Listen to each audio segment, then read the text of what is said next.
B-Leaguers, here we are again. It is your New York Giants #1 fan, going to the playoffs at 6-1, just dominating teams, blowing them off the park, and we'll continue to do so. And looking forward to us winning a Super Bowl under Danny Dimes Jones. What a great surname. Last week, performance of the week. I'm going to give it to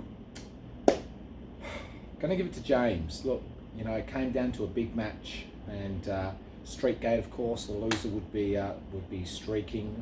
Well, James not necessarily if he loses all the games. Rich would be if he lost, and he was able to come up with quite a performance and a dominating win, which leads us to our bedsheet of the week that goes to our own Rich Las Vegas. You know, he put in a performance that was out of 2018 in terms of scoring, and certainly not looking great for trying to get a win this year. You don't want to go the whole year without a win. Hopefully you get one. And look, Rich has decided not to streak. He's promised to upload some sort of video, so look forward to that. But I've decided that, you know, the people wanted some sort of a bit of a banner, some sort of a streak. So fucking I'll do it then. So after this video, click on and see it. You're welcome, Rich. I never want to let the people down when they demand to see some skin. All right, for our matches this week, first up, huge match between a team in the north and a team in the south. We have Najee by Nature against Team 11. Excuse me. Josh Allen back in the lineup along with Cooper Kupp. So Chase should be stronger with that one. Should be a close matchup. I've got players underperforming at the moment, especially my quarterbacks. So I'm hoping I get a bit of a turnaround there in order to get back over the 300 points and hopefully get enough away from Jace. B-League's worst team ever against the class of 22. Huge matchup in the north.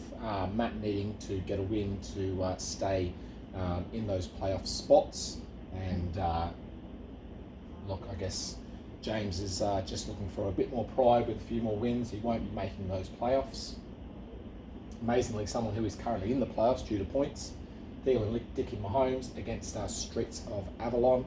So Giles looking really just to keep those points up, and Rich hoping to get that first win there.